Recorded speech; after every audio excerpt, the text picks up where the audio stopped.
Hello, my most amazing artists. Today we are going to finish our Christmas cards. So all you need today are four things. You need your project from last week. You need a colored pencil to apply your dots. You need your tempera paint that we are not mixing. So remember, we're not mixing this paint. And you are going to need a paper towel. And this paper towel is for wiping off your colored pencil between colors so that you don't mix your colors. Okay, the first thing that you need to do is make sure that you have finished painting this. If you have not finished painting this, you need to grab a paintbrush, finish painting. You need to look in here and make sure you have written a little note to the person we're sending this card to. So remember, we are sending these cards because someone donated $50,000 to our school. So I might write a little note before I start my dots, and I want to do this quickly. So I put Merry Christmas. You can write whatever you want, but this is a Christmas card, so that's why I'm writing Merry Christmas. But thank you for the gift you gave our school. And then I'm going to sign my name, Miss Kilgore. Okay? So, I've got that in here. Now I'm going to start on my dots. Now, we are going to do our dots a certain way. So I want you to listen, because if you do this the right way, it's going to look really good.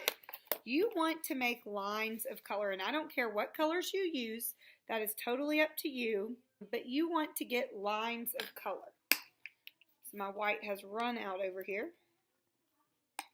If you run out of a color, let me know and I will fill it up for you. I'm going to figure out what color I want to use first, and I'm going to create dots all the way around my Christmas tree. I'm going to outline it using dots. I'm not putting dots all over the place. I'm going to outline my tree. So I think I'm going to start right here at the top, and you can get about 3 dots every time you dip your colored pencil in. 2, 3. Then you need to dip it in there again. So you get about 3 dots every single time. Just like this. You want your dots very close together, but not touching. So if you look, you can see red all the way around my dots, but they are very close together. If you start putting them far apart, they won't look as good. Okay? So this is something that I would call tedious, which means that it takes time, patience, but when you do this right, it looks really awesome. So once you finish your first line of colors, you are going to create a second line of colors, and you're just going to outline until you don't feel like outlining anymore. I would get about 3 lines of color, at least. If you want to do more, that is up to you, and you are welcome to do more. But you're going to do at least 3 lines of color. You notice I'm dipping, stamping, dipping, stamping. If it accidentally gets a little bit too close together, that's okay. It happened to me. Okay, and I have outlined my tree. I totally outlined it. So now I'm going to take my paper towel, and I'm going to wipe off my colored pencil really good. Now I'm going to get another color. And you can decide whatever colors you want. It does not matter to me what colors you use. You decide. So I think I want to use blue. You also have to be careful. This blue is really watery, so you've got to be careful to not let it drip. If it drips, it's okay. But again, you're just going to outline again. Your dots should be close together. Get about 3 dots per dip of the paint. Hold your paper down. Dots are close together, but not touching. That one's touching. So it's easy to kind of mess up. It's okay though. I really wouldn't consider it a mess up. Just adds more variety to your art. I am dotting.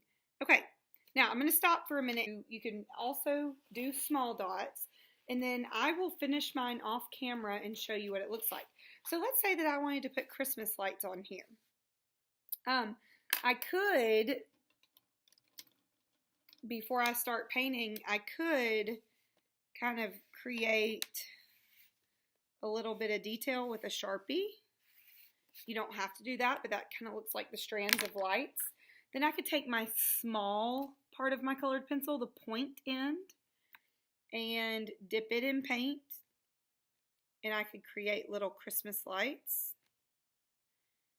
If the point of your colored pencil is not sharp, you can always go sharpen it, or sometimes a dull colored pencil makes better sized dots.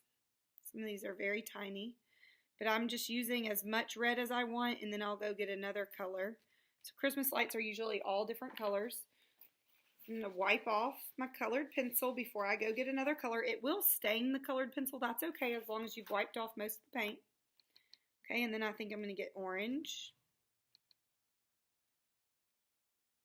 And I'm just adding those little dots. If you did a present or a reindeer, you don't have to put any small dots in yours. It's just totally up to you what you want to do for your project. You notice I'm wiping my colored pencil off every time before I go get another color. You have to do that or you're going to end up mixing up the paints, and Miss Kilgore will not be very happy. And your classmates won't be very happy with you either. So what I'm going to do, I'm going to finish this off camera, and then I'll show you what mine looks like. Okay, so I am finished. All I did after I cut the video off was I finished my blue line, I added a green line, and then I added some small white and green dots into the background just to kind of fill up my space. If I open my card, I have a note written. This is going to go on the drying rack. You are going to need to close your paint if you're the last person at your table finished. And you're going to need to take this and wipe it off as best you can. There should be no liquid paint on there. If there's stained, dried paint, that's fine. But there should be no liquid paint dripping off of this. Now, this type of project, in order to look good, takes time. It's not hard, but you do have to focus and take time. I want you to remember, the people we're making this card for gave our school $50,000, which is a huge, generous gift. And we are creating this card as a thank you. So even if this is not really your thing, I want you to work hard to create a nice thank you Christmas card for the people who donated us this money, because without their generous donation, we would not have our new view boards that your teachers have in their classrooms. And it's just awesome. Not all schools get donations like this. It's kind of rare to get a donation that large. So we want to make these look really good. So do your best, work very hard today, don't rush, and do your best.